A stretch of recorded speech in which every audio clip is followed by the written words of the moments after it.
Today, we're going to break down some really key insights from Chapter 2 of John C. Roosevelt's book, The Future of Work. We'll be looking at how our professional world is being totally reshaped and, what that actually means for all of us. You've probably felt it yourself. The world of work is changing, and it's changing faster than ever. The two big drivers behind this? Well, it's artificial intelligence and automation. And they're already woven into our lives in ways we might not even notice. So that leads to a huge question, right? As this tech gets smarter and machines start doing tasks that people used to do, which jobs are actually on the chopping block? All right, so let's get into it. Which jobs are on the front lines of this change? According to Roosevelt's research, it's pretty clear that some roles are way more vulnerable to this tech shift than others. So what's the common thread here? Well, it all comes down to one word: predictability. If a job is made up of routine, repetitive tasks or basic decision-making that follows a clear set of rules, that's a prime candidate for automation. I mean, a machine can often do that stuff faster and with fewer mistakes. And look, this isn't some far-off future scenario. It is happening right now in major industries. Think about manufacturing. Robots are all over assembly lines. Or customer service, where AI chatbots are handling a huge chunk of our basic questions. And transportation?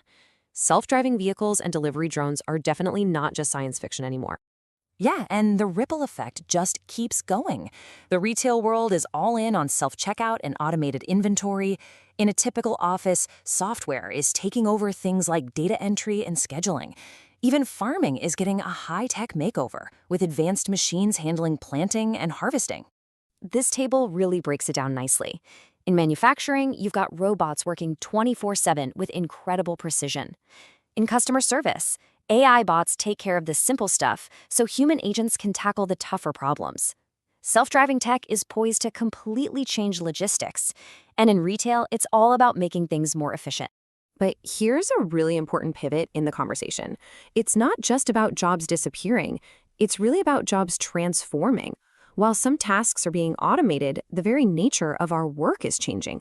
So this isn't just an ending for some jobs, it's a new beginning for how we even think about work. And that leads us to this fascinating concept from the book, the idea of hybrid roles. These are brand new positions that are popping up where tech doesn't replace people. Instead, it makes them better, creating this incredibly powerful partnership between human and machine. So what exactly is a hybrid job? The book defines it as a role where you need a mix of human skills and advanced tech. It's all about blending technical know-how with things like critical thinking and emotional intelligence. You're basically harnessing technology to level up your own performance. And this image, it just captures the whole idea perfectly. The future isn't humans versus machines. It's humans with machines. The people who will be the most valuable are the ones who can blend the raw power of AI with their own unique human judgment. Okay, let's make this real with a few examples. In healthcare, a doctor might use AI to analyze scans, but it's still the doctor who sits down with a patient and delivers that news with empathy. In marketing, AI can crunch all the data, but it takes a human to come up with that creative hook that really connects with people. And in our schools, teachers can use digital tools for personalized learning, but they're the ones who provide that essential mentorship and inspiration. So this all points to something really critical.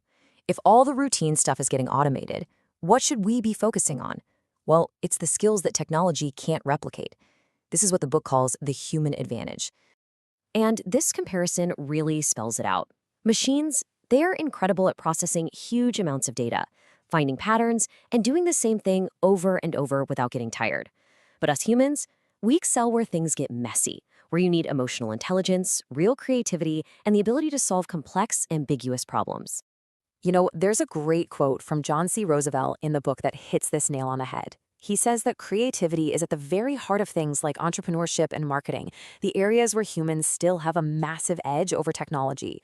Okay, so if there's one thing you take away from all this, let it be this number: 2. The two most important skills that will set you apart in this new world are emotional intelligence and creativity. These are the things that machines really struggle with, and they're becoming more valuable than ever. So what's the game plan? How do we actually thrive in this new landscape? Well, the final message here isn't something to be afraid of. It's really about opportunity. We have a chance to completely redefine what it means to have a career. And here's the bottom line, the main takeaway. The future of work is not a competition against machines. It's a collaboration with them. Success is going to come from learning how to work side by side with AI, using its power to make our own uniquely human skills even more powerful. Everything we've talked about today, that's just a taste from one chapter. If you want the complete guide to navigating these changes, building the right skills, and really shaping your future career, you can find The Future of Work by John C. Roosevelt on Amazon.